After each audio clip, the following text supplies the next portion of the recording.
Some people like to think that the deep web is a joke. It's not. In no way is it a place some half-ass show-off should even think about stumbling into.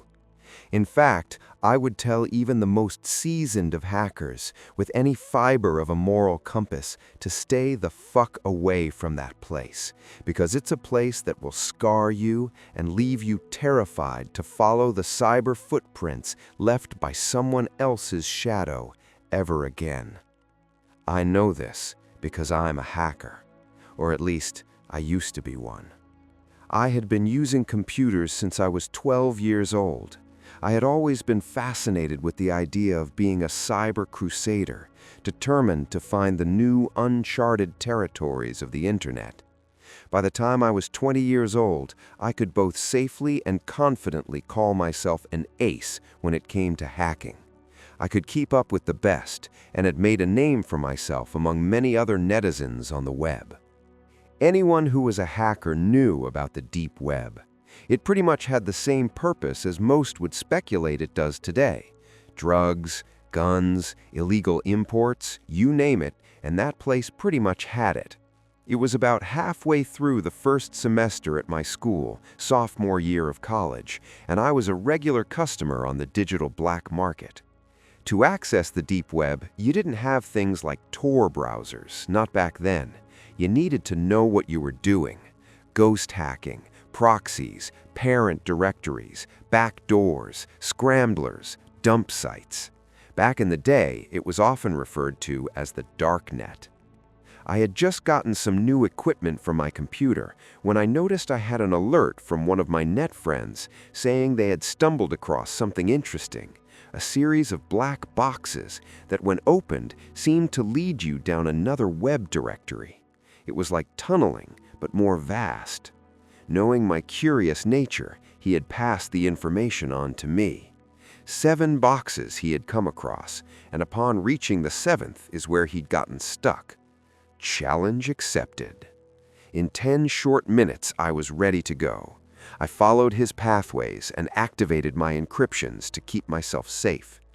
Wandering from parent directory to parent directory, it didn't take long for me to run into the first black box.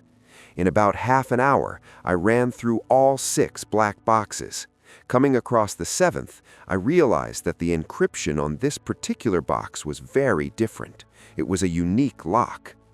After another 45 minutes, I managed to break through.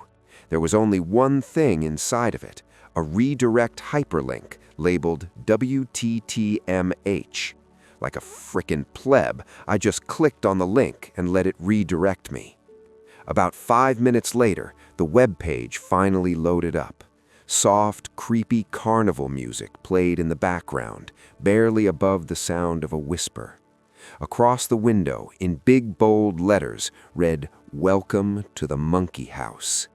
A window popped up on the bottom right of the browser, a chat window.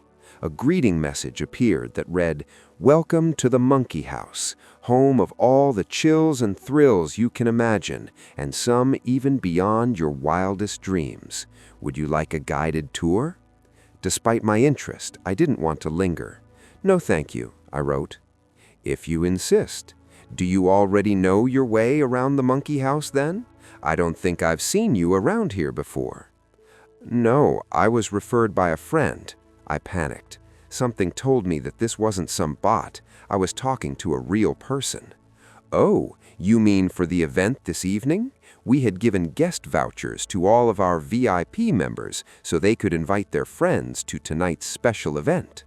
"Event? What the?" I decided I would just play along. "Yeah, that's it. I'm sorry, but I'm afraid I don't know my way." "Well, you wouldn't be able to see any of that with a guest voucher anyway. The Monkey House is membership only. This explains why I didn't recognize your IP address." My heart dropped into my stomach. Oh, fuck. He could see my IP. "I see. Well, the event will be starting soon. Just follow this link when you're ready. Chatting is free, but the picture quality will be reduced to SD resolution since you're just a guest. HD is for members only. We will not be held responsible for any physical, emotional, or psychological trauma that you may incur due to attending the event. Do you understand the rules? Yes, I understand. Excellent. Well, as previously stated, just click on that link that I provided, and it will take you directly to where the event is taking place. Thank you for... The window disappeared. A ticker flashed across the top of my screen, announcing that the event would be taking place in just a few short minutes. I clicked the link. It redirected me to a page with a graphic of a stage and velvet red curtains. Ambient sounds of a theater, hushed whisperings, shuffling, coughing could be heard. When it hit 0, static appeared in the video frame. A person with a mask appeared on the screen. The mask was a stark porcelain white with a black twisted smirk. He wore a silk top hat and a red and black three-piece suit. "Good evening to you, ladies and gentlemen," he said. "For all returning members, it is so very good to see you again. As for all the newcomers, I welcome you to the Monkey House.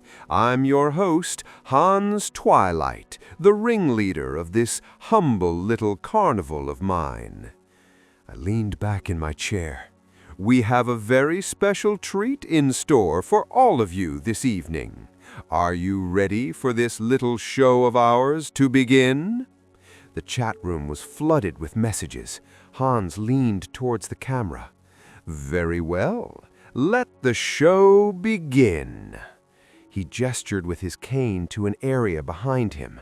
An overhead light came on, illuminating a man strapped to a table who was wearing an elephant mask. He struggled against the leather straps just as a buzzsaw roared to life between his legs. "Starting out the night, we have Ringo, ladies and gentlemen. Trixie 571, you are this week's winner and get to choose how each of our 3 attractions get to die. Your entry, Death by Table Saw, is what helped you win the competition. So here it is." I immediately covered my mouth with my hands. Oh my God. I watched as Trixie typed that she wanted the man to be slowly inched forward towards the saw. It became horrifically clear that this was, in fact, real. The sound of blades cutting into human flesh is no different than the sound of a butcher carving into a hunk of meat. The sound of meat being sawed through, the cracking of bones, and the spray of blood. It would be forever burned into my mind. I tried to exit out of the browser just to pull myself out of that nightmare. My browser wouldn't close.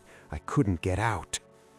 "Well, that was certainly colorful, wasn't it? Let's have Bridget come out now." The next victim was brought out, a young woman wearing a tiger mask, sitting in a bathtub filled with water. A live battery and jumper cables were nearby. No, no, no. I activated my command prompt. I was going to kill these scripts one at a time. The very second I killed one script, a separate chat window popped up on my screen. "I've been waiting on you to make your move." My mouth went dry. "What are you talking about?" I typed, playing dumb. "You think I don't recognize a ghost hacker when I see one. I'll give you some credit, though. I know you're not in Turkey, but you're doing a fantastic job of misdirecting me from your real one." I was terrified. This person was trying to put a crack in my only shield. Without blinking, I reached behind my rig and pulled the power supply cord loose from the machine. My screen went dark. I didn't waste another second. I started dismantling my tower, ripping parts out, dumping memory sticks into the bathroom sink and flooding them in the basin. I grabbed magnets and started running them across everything. For the next 6 months, I didn't go anywhere near a computer. I erased my very existence off the internet. I never did tell my friend that I managed to break through that last black box. I don't know if that place is still running or not, and to tell you the truth, I don't want to know. I took one thing from that experience and made one wish, that for the rest of my life I never see a message addressed to me saying, "Welcome to the monkey house."